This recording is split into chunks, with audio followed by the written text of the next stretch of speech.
Aba mga kapatid, matapos yung mga nangyari nitong nakaraan sa West Philippine Sea, panghahabol ng China, nagkabanggaan ng mga barko nila, nang haras sila sa himpapawid mga tol. Ngayon sinisingil tayo doon sa danyos nila. Ngayon naman mga tol, meron daw namataan na Coast Guard vessel ng China malapit sa Manila Bay. Naku po, sumusugod na ba sila mga tol? Lumalapit na ba at lumulusob na ba?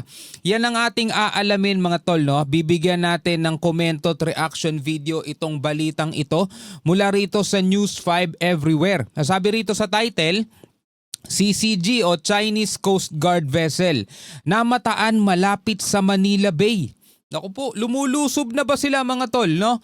At sabi rito sa report, namataan ng isang barko ng China Coast Guard sa layong 24 nautical miles sa Manila Bay alas 8 ng umaga ngayong Biyernes, August 15 mga tol, kahapon.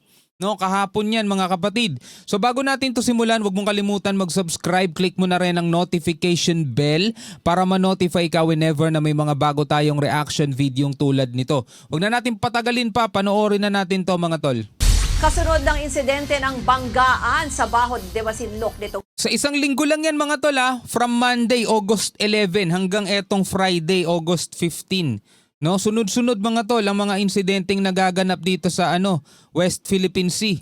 Kasunod ng insidente ng banggaan sa Bahod de Masinloc nitong Lunes, isang barko na naman ng China ang namataan malapit sa ating teritoryo. Nakita raw ito malapit sa Manila Bay. Pikon na pikon sila mga tol kasi matinding kahihiyan talaga sinapit nila eh. Actually mga tol, binabalita yon sa buong mundo. Sa iba't ibang parte ng mundo mga tol, kahit mga media sa ibang bansa, mga international media.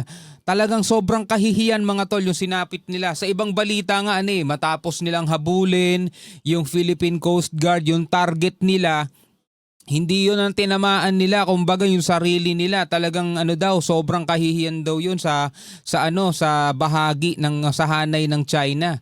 Kaya hindi nila matanggap mga tol, sinisisi ngayon nila ang Pilipinas at pinapalabas nila. Gusto nilang baluktutin yung katotohanan eh. Pinapalabas nila na Pilipinas daw mga tol ang nagsimula ng gulo. At kasalanan natin kaya sila nagkabanggaan, kaya sinisingil nila tayo ngayon sa danyos. Para sa Detalye Live mula sa opisina ng Philippine Coast Guard dyan sa Maynila, si Gio Robles. Gio, saan namataan itong barko ng China at gaano kalapit yan dito sa atin sa Maynila? 24 nautical miles, medyo malayo-layo pa rin yan kasi ang teritoryo natin 12 nautical miles eh. Route sa layong 24 nautical miles mula sa bunganga ng Manila Bay, huling namataan bandang alas 8 kaninang umaga ang isang China Coast Guard vessel. Ito na yung pinakamalapit nila, 24 nautical miles mga tol mula sa Manila Bay. Nandudun na yung China Coast Guard. Parang ang binabantayan na nila, Pilipinas na, hindi na yung bansa nila kasi ganun na sila kalapit sa atin. Ayon yan sa Sea Line, isang maritime transparency group na nagmo-monitor sa West Philippine Sea. Tila nakabantay ang CCG na may bow number 3306 para salubungin ang BRP Cape San Agustin ng Philippine Coast Guard na patungo sa direksyon ng Bahod de Masinloc o Scarborough Shoal. Personal ko nang nakita sa malapitan ang CCG 3306. Ito ang parehong Chinese vessel na humabol at nag-water cannon sa BFAR vessel na sinakyan namin patungo sa BDM. Grabe. Kaya kung titignan mo mapa mga tol, hindi mo na matatanaw yung bansa nila kasi sobrang layo na ng bansa nila mga tol. Eto na Tarlac, Angeles, Malolos, Manila, Imus, 'di ba? Calamba. Well, yung naman nila Coast Guard naman, ito yung Manila, dito banda Manila Bay. No, meron pang maliit na parang choke point na papasok dito bago mo marating ang Manila Bay. Pero andirito na yung barko nila mga tol. Kaya kung titignan mo medyo malayo-layo na to sa Manila Bay. Mas malapit nga sila sa dito sa mga part na kung anumang lugar yung mga nandirito mga tol. Andirito yung China Coast Guard. Pero tignan mo naman mga kapatid, di ba? Hindi mo na kailangan pang graduate ng meron kang high degree para masabi mo na sobra-sobra na at labis-labis na ang ginagawa ng China. Kasi tignan mo, bansa na natin to, andirito na barko nila. Di ba Coast Guard sila? Parang coastal area na natin yung binabantayan nila. Hindi na yung bansa nila eh. Ganun nakalapit mga tol. Talagang alam mo lumulusob na eh. Sea.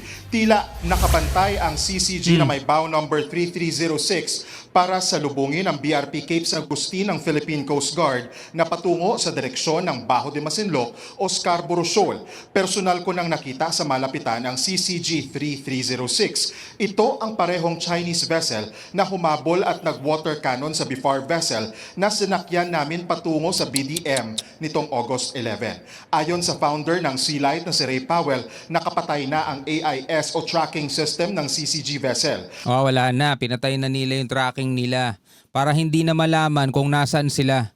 Tumigil na rin umano ang galaw ng BRP Cape San Agustin na ikinabahala ni Powell. Anya, isang gray zone tactic ang aktibidad ng Chinese vessel sa mga barko ng Pilipinas. Hindi isinasantabi ni Powell na may koneksyon sa salpukan ng Chinese vessels nitong Lunes sa Scarborough ang tila mas agresibong galaw ng CCG. Kumbaga, di ba halimbawa mga tol, may kaaway ka, di ba?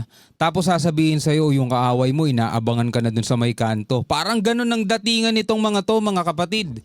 Diba? Inaabangan na yung barko natin, nandoon na sila banda. No? Tapos sasabihin ng China, diba? Yung kanilang ambassador dito sa Pilipinas, China, Pilipinas, magkaibigan yan. Dapat hindi natin sinisira ang ating relasyon. Diba? Dapat hindi natin sinasayang ang matagal na nating pagkakaibigan. Dapat sinasabi nila yun sa sarili nila eh. Kasi biruin mo, eto na yung bansa natin, nandirito na sila, nag-aabang na sila. Grabe ang tindi.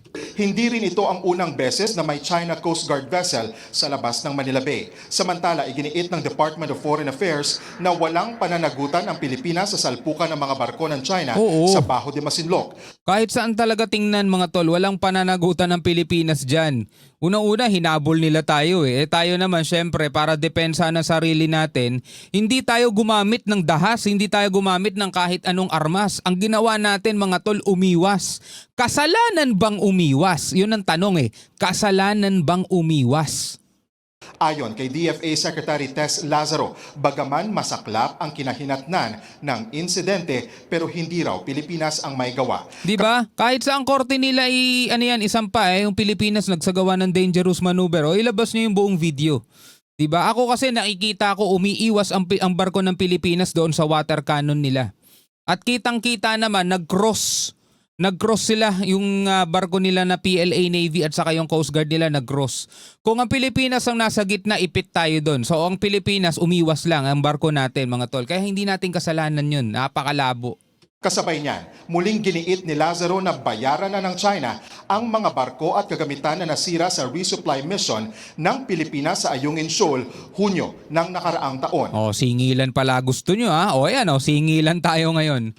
Ibalik na rin umano agad ng China ang mga baril at mga personal na gamit ng mga kabayan nating iligal na kinumpiska ng mga Chinese. Hanggang ngayon pala, hindi pa rin nila ibinabalik yon. Diba? Ito yung time na yun June 17, 2024 last year mga tol, kung saan meron din tayong sundalong naputulan ng daliri. Kitang-kita sa mga video na to, meron silang kinuhang bag, meron silang mga kinuhang kagamitan. Yung iba pinagsisiraan nila mga tol. Diba? Dapat yun, bayaran nila yan. Ayon sa Malacanang, patuloy na ipaglalaban ng Pilipinas ang soberanya nito at pagprotekta sa karapatang sakop ng mga teritoryo ng bansa. Ruth, ayon kay Powell, hindi bababa sa 10 mga barko ng China ang nakapalibot ngayon sa Scarborough Shoal, kabilang dyan ang mga Coast Guard at militia vessel at isang Chinese research vessel. Hindi bababa ng 10, ibig sabihin more than 10 o 10 pataas mga tol.